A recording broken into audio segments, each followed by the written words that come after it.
Number 7. Nate Thurmond, the defensive anchor. Known as the defensive anchor, Thurmond was renowned for his suffocating defense and rare combination of strength, agility, and skill. He wasn't just another big man trying to slow Kareem down. He was smart and relentless. In Kareem's words, Nate didn't make anything easy. He was quick and fundamentally sound. That's high praise coming from a man who perfected the nearly unstoppable skyhook, a shot that Thurmond somehow found ways to contest better than almost anyone else. Their head-to-head battles were the stuff of legend, chess matches in the low post, where every move felt like a calculated step in an exhausting war for dominance. For Kareem, those games weren't just basketball. They were a raw, physical, and mental struggle that left him drained every single time. Nate entered the NBA in 1963 as a young center full of potential, but stuck behind Wilt on the San Francisco Warriors roster. At the time, Thurmond was a raw and unpolished talent, learning the game while going up against the most dominant force the league had ever seen. But when Wilt was traded to the Philadelphia 76ers in 1965, he was thrust into a starting role, and his true potential began to shine through. And what made Thurmond special wasn't just his size. It was the way he combined those attributes with brilliant defensive instincts and an unrelenting hustle. Over time, he developed a reputation as one of the league's premier defenders, especially against some of the most skilled offensive players in history. For Kareem, who entered the league in 1969 and quickly cemented himself as the premier center of his era, Thurmond represented a unique and constant challenge. While many defenders relied on double teams or physical fouls to slow Kareem down, Thurmond took a different approach, one that neutralized his game in ways few others could. Nate's footwork and defensive positioning were masterclasses in anticipation. He studied Kareem closely and seemed to always know just where the play was heading. While most players froze at the sight of Kareem's skyhook, Thurmond had an almost preternatural ability to bother it without fouling. When I went up for a shot, I always knew Nate would be right there, and I'd have to adjust, Kareem recalled. He made me better because he made me think about every shot. And on the offensive end, he was a skilled scorer who could shoot from mid-range and power his way to the basket.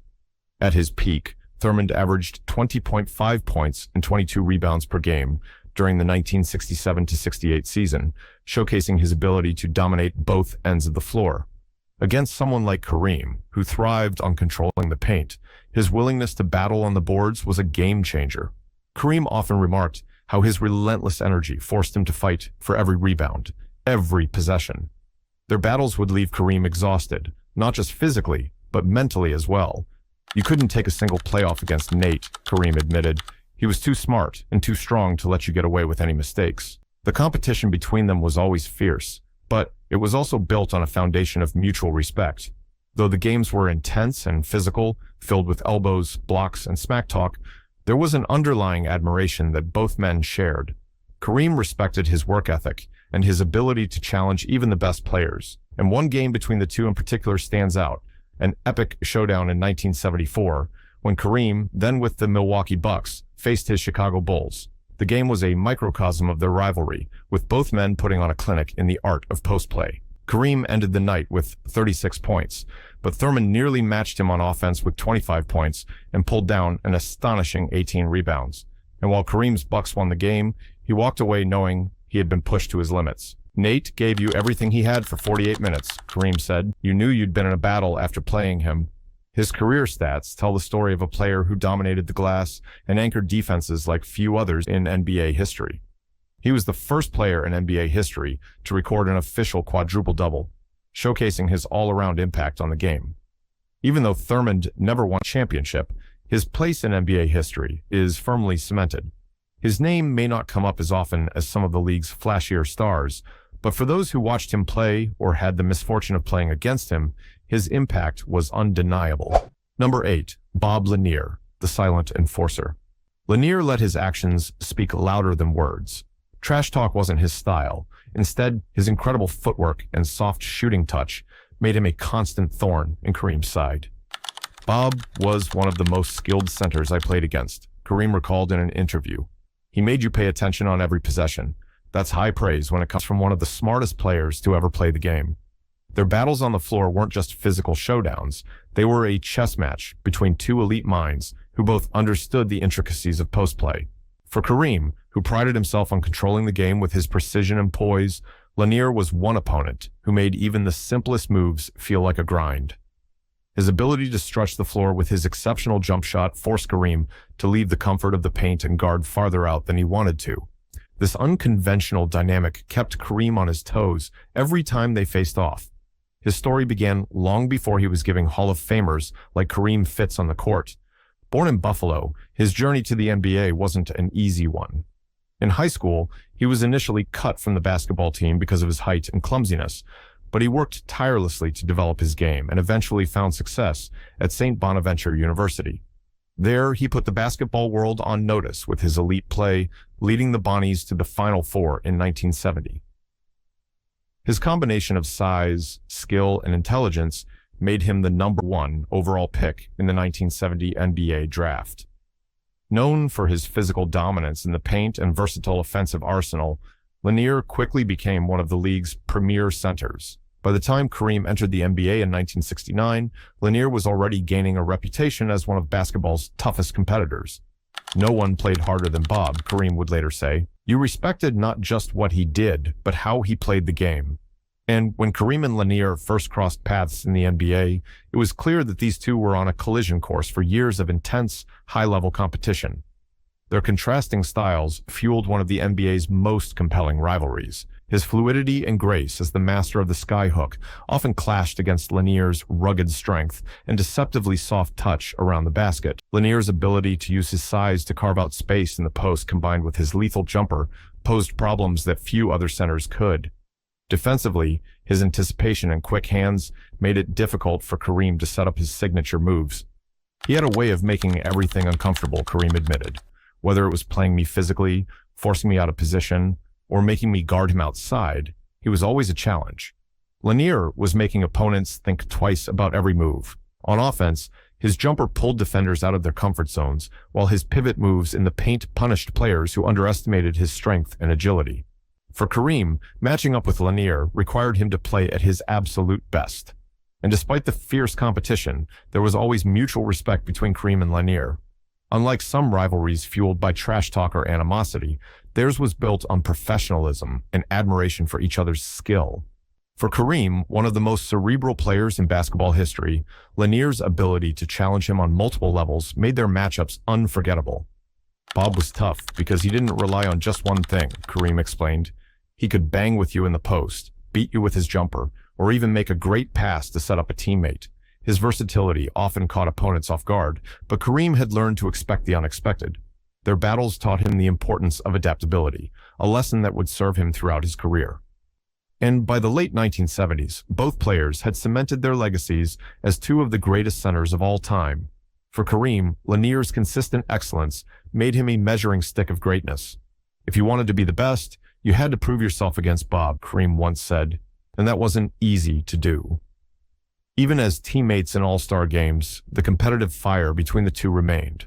While they shared moments of levity off the court, neither would give an inch when they were suited up and ready to play. Their matchups were a masterclass in basketball fundamentals, showcasing the importance of balance, footwork, and basketball IQ. More than anything, they were a testament to the power of mutual respect and the bond that forms between two elite players who push each other to new heights. And for Kareem, facing Lanier was a constant reminder of what it took to maintain greatness in the NBA. Number 9. Wes Unseld, the undersized warrior. Standing at just 6'7", Wes didn't have the towering height that defined most of Kareem's toughest matchups, but what he lacked physically, he more than made up for in tenacity, intelligence, and sheer willpower. Known for his elite rebounding skills and legendary outlet passes that launched fast breaks with surgical precision, Wes was a force of nature on the court. Despite their differences in size and style, Kareem often highlighted Wes as one of the toughest players he ever faced. "Wes was one of the smartest and strongest players I ever went up against," Kareem reflected years later. Even with a significant height disadvantage, he used his low center of gravity and textbook positioning to battle Kareem in the post, making every possession a war. "He made you work for everything," Kareem explained. His journey to becoming one of Kareem's most respected adversaries began before he entered the NBA as the second overall pick in the 1968 draft. Born and raised in Louisville, Kentucky, Wes honed his craft at the high school and collegiate levels, becoming a star at the University of Louisville. And by the time he entered the NBA, he was already defying expectations for what a player of his size could achieve in a league dominated by towering big men.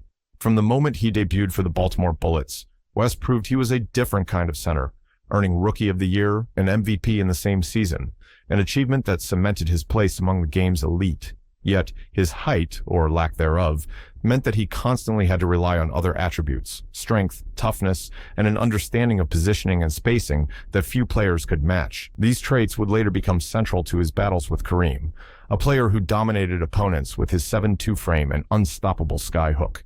The matchups between them were always intense, physical affairs. Wes knew he couldn't outjump or outreach Kareem, so he focused on neutralizing his size advantage in other ways. What Wes did better than anyone else was control the space around him, Kareem said. He would use his body to carve out position under the basket, boxing out players taller than him with such effectiveness that he became one of the best rebounders of his era. In their battles, it wasn't uncommon for Wes to grab 15 to 20 rebounds in a game, many of them ripped away from the grasp of rivals who underestimated his strength. He was never flashy in his approach. There were no highlight-worthy dunks or intricate spin moves, but his quiet, methodical style made him one of the most effective centers of his time. And what made Wes even more remarkable in Kareem's eyes was his ability to dictate the pace of the game despite his limited offensive arsenal. Wes wasn't one to score in bunches, and his career averages reflect that, but his impact came in other ways. The moment he grabbed a rebound, igniting fast breaks with precision few players could replicate. Kareem described his outlet passes as a weapon, noting how they often swung games in his team's favor. For Kareem, this added another layer of complexity to their rivalry. He could turn defense into offense in the blink of an eye, Kareem said, reflecting on his unique skill set. It was these little details, an accurate pass here, a hard box out there, that made him so hard to play against. And while Kareem relied on his size and nearly unguardable skyhook, Wes forced him to compete in a way that felt more like trench warfare. Their battles often left both men exhausted, but Kareem knew these encounters had made him stronger. Wes pushed me in ways few players could, he admitted, and one particular game between the Milwaukee Bucks, Kareem's team at the time, and Unseld's Baltimore Bullets became a defining moment in their rivalry. The two teams faced off in a critical playoff series in 1971, with Kareem and the Bucks heavily favored to win. Wes, as always, was undeterred. Despite the odds and the immense height discrepancy between the two stars, Wes fought tooth and nail in every possession, grabbing rebounds, setting screens, and locking horns with Kareem in the post. Though Kareem ultimately led the Bucks to victory, he walked away from that series with a deeper appreciation for his game and the impact he had on those around him. Though they battled often, there was never bad blood between them. And that's what made their rivalry so memorable, not just the games themselves, but the way each player brought out the best in the other. For Kareem, facing Wes Unseld wasn't just a test of his skill, but a reminder of why he loved the game. That mutual respect, born from battles in the paint, remains one of the greatest legacies of their unforgettable rivalry. Number 10, Dave Cowens, the relentless competitor. Cowens was considered undersized for a center, but what he lacked in height, he more than compensated for with sheer determination, hustle, and grit. He was known for his unyielding style of play. He was outworking everyone else on the court, diving for loose balls, boxing out bigger players, and constantly pushing the limits. Kareem recalled, "You couldn't take a playoff against Dave. He was always moving, always forcing you to stay on your toes, both mentally and physically. It felt like he was in two places at once." The story of Dave Cowens begins well before these legendary battles with Kareem. Often overshadowed by bigger names, Cowens wasn't the highly touted prospect that some other players were at the start of his career. Coming out of Florida State, many doubted whether a center of his height could succeed in the NBA, let alone thrive. But from the moment he hit the league, it became clear that he was a different breed of player. Drafted by the Boston Celtics in 1970, Cowens quickly proved he belonged, winning Rookie of the Year in his debut season and setting the tone for what would become a Hall of Fame career. By his second season, he was already making a name for himself as one of the league's most versatile big men. Brusque, fiery, and determined, he fit perfectly into the Celtics' lineage of tough, hard-nosed players. But for Kareem, Cowens was more than just a physical challenge. He was a mental test. And what made Cowens such a nightmare to face was his unique combination of skills and drive. While many traditional centers operated solely around the rim, he presented a different kind of challenge for Kareem. He wasn't bound by conventional roles and could step out of the paint and knock down mid-range shots, adding another layer of difficulty to guarding him. Offensively, Dave had an underrated shooting touch, a quick first step, and a knack for finding openings in even the tightest defenses. Kareem often said, Dave wasn't like other big men. He played inside, outside, wherever he needed to, and he did it at a pace that was almost impossible to keep up with. And defensively, he was even more relentless. While he wasn't a towering shot blocker, but his positioning and anticipation made him a constant thorn in Kareem's side. Dave was so physical in the post that even Kareem, a player accustomed to physically dominating his matchups, found himself having to adapt. Dave made everything a battle, Kareem admitted. He played every game like it was Game 7 of the finals. His energy was infectious, a perpetual motion machine who influenced both his teammates and opponents. On nights when he matched up against Kareem, you could count on the two of them putting on a masterclass in effort and execution. And despite their contrasting styles, Kareem being more graceful and cerebral, while Dave thrived on chaos and hustle, they brought out the best in each other. One particularly striking memory of their battles came during the 1974 NBA Finals, where Kareem's Milwaukee Bucks took on Dave's Celtics in an iconic 7-game series. On paper, Kareem had the advantage. He was the reigning MVP, one of the most skilled players the game had ever seen. But Dave never backed down, playing with the kind of intensity that could wear down even the most composed superstar. Game after game, he pushed the pace, crashing the boards and forcing Kareem into uncomfortable situations on both ends of the court. That series became one of the finest showcases of Dave's career, as he led the Celtics to victory and earned Finals MVP honors. Kareem later reflected, if there was one guy who could frustrate you, it was Dave. He wasn't about skill alone, he was about effort, and sometimes effort is harder to beat than skill. And beyond all the physical battles, there was also mutual respect between Kareem and Cowens. In a league filled with larger-than-life figures, Dave carved out his place as one of the fiercest competitors of all time, the kind of player who made Kareem, and everyone else, better just by sharing the court with him. That, in itself, is a legacy worth celebrating. Number 11. Artis Gilmore, the gentle giant. He was one of the rare players who could match Kareem in both size and strength. Their battles became the stuff of legend, a relentless war of attrition every time they faced off. Artis was a problem, Kareem admitted in an interview. He was so strong that even when you thought you had position, he'd move you like it was nothing. That strength wasn't the only weapon in his arsenal. Alongside his defensive dominance, he had an incredible soft touch around the rim and a wide array of post moves that kept Kareem guessing. And on offense, Kareem often found himself grappling with his sheer physicality, trying to establish position in a sea of elbows and towering resistance. But Gilmore's skill extended beyond brute force. His defensive instincts and shot-blocking ability made scoring around the rim a daunting task, even for someone with as unguardable a weapon as the skyhook. His journey to becoming one of Kareem's most respected opponents wasn't conventional. Before making a name for himself in the NBA, Gilmore dominated in the ABA, where he was a near-mythical figure. He led the Kentucky Colonels to an ABA championship in 1975, earning accolades for his rebounding, shot blocking, and presence on the court. The ABA provided a platform for Gilmore to sharpen his skills and develop his reputation as one of the greatest centers to ever play the game. When the leagues merged, he brought that swagger to the NBA, and players quickly realized that he wasn't just a product of a rival league, he was the real deal. Kareem's first few matchups against Gilmore were eye-opening.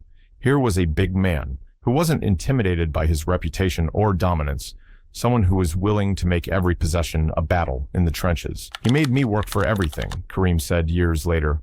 Nothing came easy against Artis. Kareem's skyhook, nearly impossible to defend under normal circumstances, became a contested shot when faced with Gilmore. His combination of height, long arms, and timing made the skyhook look less automatic, a rarity in Kareem's career. On the other end, his offensive game forced Kareem to expend significant energy on defense. Gilmore wasn't afraid to initiate contact, often trying to bulldoze through Kareem to claim his space. But what separated Gilmore from other physical centers of his time was his touch around the rim. He was never just a bruiser, he was a technician. Whether it was a soft turnaround jumper or a powerful finishing dunk, he brought an offensive dimension that made him one of the toughest matchups Kareem ever faced. You couldn't just focus on stopping him. You had to stop his team because he made everyone around him better, Kareem noted. His demeanor was calm, almost quiet. He rarely showed emotion on the court, but his presence was enough to make his impact felt. There were no cheap shots, no theatrics. He played the game the right way, and I respected that, Kareem added. In a league known for fiery personalities and mind games, his focus and professionalism were a stark contrast. This earned him the nickname the Gentle Giant, though anyone who faced him on the court would attest that there was nothing gentle about his game. Their battles weren't just physical, they were strategic. As centers, both Kareem and Gilmore were tasked with anchoring their teams on defense and providing a scoring option in the post. This meant that whenever they were on the court together, they were the focal points of their respective teams' game plans. Coaches would draw up specific plays to either exploit or minimize the impact of these two towering giants, and the adjustments made during games often turned their matchups into chess matches. And perhaps what made their rivalry so captivating was the mutual respect they held for one another. Despite their fierce battles on the court, there was never any animosity between them. Instead, their encounters were marked by a shared understanding of what it meant to be dominant in the post. This camaraderie extended beyond the court, where Kareem and Gilmore would often speak highly of each other in interviews. "You don't forget games like those," Kareem confessed. "We didn't have to say much, but there was always this sense that we brought the best out of each other."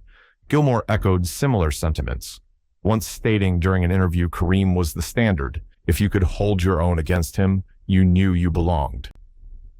Statistically, their numbers during their matchups reflected the greatness of their rivalry. Kareem, with his relentless consistency, often posted monster games even against Gilmore, but those numbers didn't come easy. On the other hand, Gilmore's performances against Kareem solidified his place among the greats, often out-rebounding and out-muscling every other player on the court. And defensively, Gilmore was a wall, with his shot-blocking prowess leaving a lasting impression on his opponents. For Kareem, facing Gilmore was less about statistics and more about survival. He was never just a rival, he was a benchmark, a measuring stick that pushed Kareem to even greater heights, cementing his legacy as one of the greatest of all time. Number 12, Bob McAdoo, the versatile scorer. Bob was a revelation, a big man with the agility and versatility of a guard. Tall, quick, and deadly from mid-range, he brought a scoring skill set that forced Kareem to rethink how to defend him. Kareem once admitted in an interview, Bob was ahead of his time. He was a matchup nightmare. That says everything you need to know about Bob's impact on the game. He didn't just match Kareem's greatness in moments, he pushed him in ways few could. Facing Bob was both a challenge and a lesson for Kareem, a reminder that the game was constantly evolving and even the greatest needed to adapt. He entered the NBA in 1972, drafted second overall by the Buffalo Braves after an incredible college run with North Carolina. By his second season, it was painfully clear that Bob was no ordinary player. In 1973-74, he won his first scoring title, averaging a jaw-dropping 30.6 points per game. At just 6'9", he wasn't as tall as Kareem, but his speed, footwork, and ability to hit shots from all over the floor made up for it. Unlike other centers of the time, Bob could pull up for a jumper, cut to the rim, or hit a fadeaway outside the paint. His range extended far beyond the usual comfort zone for big men, which constantly forced opposing defenders, and Kareem in particular, out of their element. He spoke about Bob's versatility, saying, "He didn't play like other big men. You had to account for him everywhere. He could hit the outside shot, drive to the hoop, and still battle down low if you let him. And when Kareem and Bob faced off, it felt like a clash of the traditional dominance of Kareem's skyhook and post moves up against Bob's modern, free-flowing approach to scoring." Kareem would often dominate slower, more traditional big men due to his sheer size and signature shot, but Bob's speed and ability to play away from the basket made things different. "He made me guard in ways I wasn't used to," Kareem admitted. Defending him wasn't just about size or positioning, it required constant focus and energy. His knack for gliding into open spaces and draining mid-range jumpers left defenders scrambling, while his quick first step made him a threat to attack the rim at any moment. Kareem called these matchups both frustrating and enlightening. He was just so unpredictable, he said. You'd think you had him figured out, and then he'd hit you with something completely unexpected. And his scoring outbursts became the stuff of legend. From 1973 to 1976, he was in his prime, winning 3 straight scoring titles and an MVP award in 1975, becoming one of the few centers in NBA history to ever win the prestigious honor. Bob was averaging 34.5 points per game in that MVP season, and those numbers translated directly to the battles with Kareem. Their matchups were never just physical, they were mental wars. For every skyhook Kareem hit, Bob had an answer. Maybe a quick jumper from the baseline, a smooth drive off a crossover, or a pull-up shot that left defenders shaking their heads. His offensive versatility gave him one advantage that most big men lacked, the ability to stretch the floor and dictate terms on his own. This forced Kareem not only to defend closer to the perimeter, effectively neutralizing his size, but also to alter his own pacing, as Bob would run the court at breakneck speed, something few other centers could match. And off the court, the two shared mutual respect. Kareem didn't mince words when describing his impact on the game. He was incredibly skilled for someone his size, Kareem said. He made people rethink what big men could do on the court. Bob, for his part, admitted to studying Kareem's game to prepare for their meetings. Kareem's dominance in the post was a puzzle every center wanted to solve, and Bob relished the chance to go toe-to-toe with him. The battles between the two became appointments for fans of the era. While Bob didn't have the same supporting cast as Kareem during much of his prime, he still managed to hold his own against one of the greatest to ever play the game. And despite their contrasting styles and the iconic skyhook making Kareem nearly impossible to guard, Bob never backed down and refused to allow the narrative to favor any single big man. He played every possession with the confidence of someone who knew he could match greatness. And one particularly memorable matchup came during the mid-1970s, with Bob's Buffalo Braves taking on Kareem's Milwaukee Bucks in an intense regular season battle. On that night, Bob dropped 40 points, hitting shots from every conceivable angle. Kareem handled his business as always, finishing with 32 points and 17 rebounds, but the duel went down as one of their all-time great clashes, filled with highlight plays and defensive adjustments. Reflecting on games like that, Kareem admitted, Bob was one of those rare players who wasn't intimidated. He wasn't looking at my scoring titles or my MVPs, he was just coming for you. That fearlessness, combined with his sheer talent, ensured Bob's place as one of the toughest players Kareem ever faced. And as his career progressed, he adjusted his game and became a key piece for championship-caliber teams later in the 1980s. He joined Kareem for a brief stint as a teammate on the Lakers in 1981, where they worked together to bring Los Angeles its first championship of the Showtime era in 1982. That experience solidified the respect between them. Kareem always cited his willingness to adapt as reasons why he could still be effective late into his career. The numbers further tell the story. Bob finished his career averaging 22.1 points and 9.4 rebounds per game, with a scorching peak during his prime, where he averaged over 30 and 15. Though he may not have the 6 rings Kareem accumulated, his legacy is undeniable. He reshaped how the big man's role was viewed and brought a new level of excitement to the position. For a purist like Kareem, players like Bob were what made basketball so rewarding. He made me better, Kareem said simply, and that's all you can ask for in this game. These players brought something unique to the court, challenging Kareem in ways that made him better and solidifying their place in basketball history. All right, that's all for today. Don't forget to hit that subscribe button, and I'll see you in the next one.